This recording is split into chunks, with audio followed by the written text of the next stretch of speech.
Welcome everyone to the Coaster Spot. This is Alex. Today we're doing a full tour of Centreville Amusement Park on Toronto Island. You do have to take a ferry, 12 Canadian dollars. And here's everything you do. And be sure to check out the rest of Toronto Island. It's very nice, it's very relaxing, especially since you can get here almost 2 hours before the amusement park opens. So you'll have it pretty much to yourself. Before you even get to the ticket booth, you have the B ride right here. Just a demo type of ride. It looks like it is completely random whether the cars go up and down, so it's not control it yourself. So ticket options are either a wristband or you can pay per ticket. If you're going to do about 6 or so rides, it's probably worth doing the wristband. As we did, it was 54 Canadian per person, so not too bad. One roller coaster here, sky ride, dark ride, train, bumper boats, swan boats. They got it all here. We're gonna go counterclockwise around the park, and the first thing you're gonna come to is the sky ride, which actually goes beyond the park barriers, and it's a round trip only. I'll give you some little highlights here. It leaves like the island. It goes to the adjoining island, or at least over water. That is so cool. So not only does it leave the amusement park, it leaves the island. No, thank God. Sir, you need a passport halfway through. There are 19 attractions here at the park, both family and kids rides. Some of the kids rides, even adults can ride with their children. As you can see, it's just a beautiful little park. Love it. We're coming up on our next ride. There are 3 tracked rides at the park. The first is going to be the touring cars, just these little cars. They just go on their own. They're electric powered. Kids don't need to steer it, just along for the ride. Very cute. Then you have the kiddie boat ride, one of these little circular rides where there's some little boats in the water and goes around. Very cute. They got the little bell that they can ring, both in the front seat and the back seat. Then you have a standard looking rockin' tub, but I like that they name it the Rockin' Ferry, trying to theme to the whole thing here at the island. Of course, you had to take the ferry to get over here. It just swings back and forth and spins at the same time. Fun for everybody. There's a cut through to the other side of the park. We'll show you the attractions over there as we make our way around. Off to the right, we have these lily pads here in the water. And then we have the leaping lily pad, little drop ride here, a frog hopper type ride. Little gentle drop tower right here. Super cute.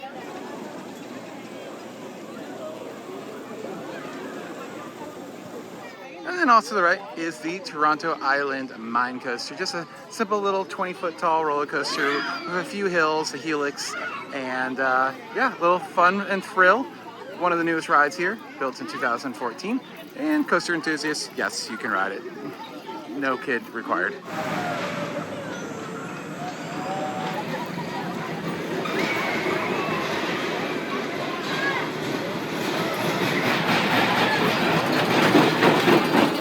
As we showed you, the sky ride goes past the amusement park. I'm going to take a quick break from the amusement rides and show you what you can expect from the Far Enough farm, the little petting zoo here that I don't think you can actually do much petting. You've heard of goats on a roof, but have you heard of goats on a picnic bench? Because they got them.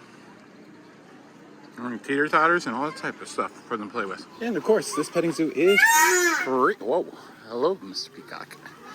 You're white. And this is completely free. There's a peacock spreading its tail feathers. That's cute. They all have names. Abigail and Gunner. Sheep and goat. I love his colors and how fluffy he is. We have some donkeys, some horses, and some more horses of the miniature variety. There you are. You're so tiny. And got more horses. That's about it. Then there's some alpacas over there. We already showed you them on the sky ride. And then they have a barn here as well with barn type animals. So, okay, let's show you the rest of the rides. That's what you're here for. Around the corner from the zoo and the coaster is going to be our next ride. It's the bumper cars. I love the theming. It's like themed to a corral. And there's cows in there as bumper cars. All the different cows and bulls have names. And it's a free-for-all. No island, no one-way traffic, so you can do whatever you want. And next is going to be the Scrambler. Even though they have like all these theme signs, the eerie light and sound, Scrambler ride. So I'm assuming it has effects and everything. As expected, lots of lights and music and stuff like that in that building there with the scrambler. Pretty cool. And I love that they call it candy floss here. I don't think I've seen that ever, even in Canada. It's more of a English thing to call it. They do have a mini golf course. There's different ways to do it. You can either do the 9 holes or the 18 holes. 5 tickets or 8 tickets, respectively. Looks pretty okay. Looks like it needs some maintenance. And then there is one water ride here. It's the log flume over here. Very cute, very simple ride. Just a little bit of a navigation down the trough. And that one little drop right there, very simple. And unfortunately does not get you very wet. But what will get you wet is off to the left. There's gonna be a splash pad, which I assume is free. I don't know any other way they could charge you, but they have a splash pad. Lots of interactive elements there, water fountains and everything. Pretty cool. There are additional ticket booths. They're right in the center here. But first you have Kermit Frog's Swamp Shop, which includes the Kermit's Bouncing Bog, which is a bounce house for kids. Off to the right there's 2 attractions on the water. You have some swan boats, which are pedal yourself. And then to the left there are going to be some bumper boats, which are motor powered. In a very small little area. It's blocked off, so you can't go too far on either one of these attractions. There you go. Looks like life jackets are required for everybody and at least 2 people per swan. And here is the Centreville Railroad Station. Takes you around the entire amusement park, all the way out to the petting farm and everything. We'll give you a few clips of it right now. Fun for everybody, of course.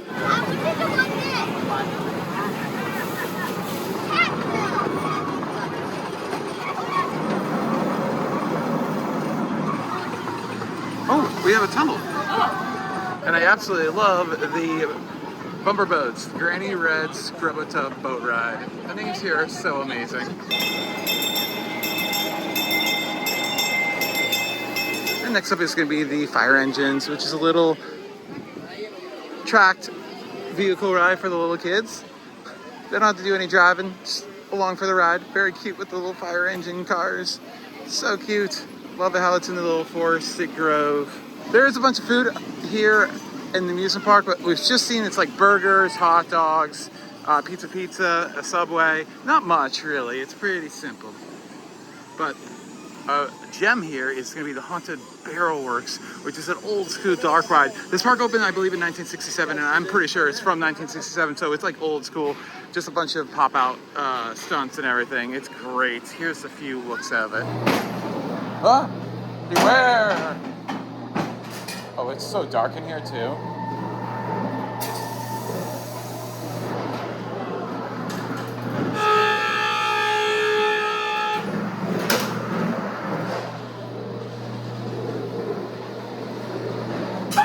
Ah!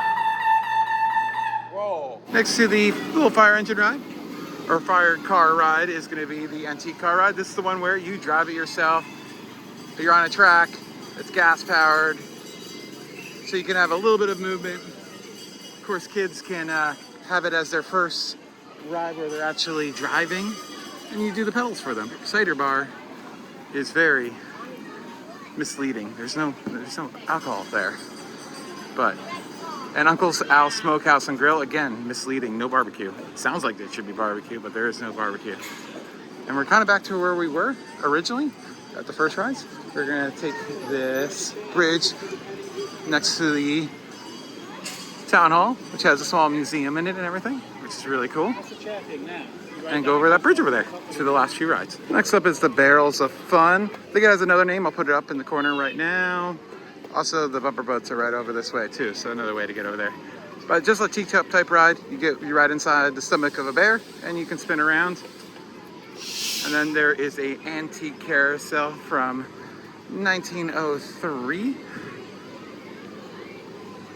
And beautiful Denzel carved in Philadelphia, Pennsylvania, United States.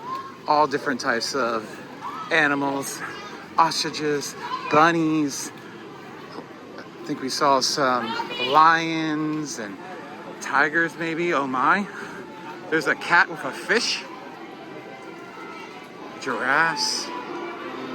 Absolutely beautiful specimen. And it's kept up pretty well. Very minimal wear in the saddle where you usually see a lot of wear. So this is absolutely gorgeous. Very nice. I love the kitty cats. They're fun. Look at them. And there are lions and tigers and oh my's. So cool. The antique windmill ride, aka the Ferris wheel, is so cute. I love how they themed the Ferris wheel to a windmill. That's so cool. And from the top of the Ferris wheel, you have a fantastic view of Toronto, the CN Tower, everything. It's a little hazy today, unfortunately, but fantastic view. And be aware of Eli wheel. It's a little scary when you're doing the drop. There are also a few games around the park as well. If you want to win those stuffed prizes, they got them. And our last ride is going to be another teacup type ride. Basically the same thing as the bear ride, but smaller vehicles where it spins on 2 different axes. And you control one of them, so it can be a wild or mild. And Aunt Hilda's twirling teacups. None of the names are simple here because we love this place. It's super cute. It's definitely suggests you're getting here early. It opens at 10:30 every day. It's weekends during the tail ends of the summer, every day during the summer. So there it is. Yeah, we liked it. And if you want to go see more tours, we have tours of Canada's Wonderland, Santa's Village, everything else in the Toronto area here on the channel. Thanks for watching.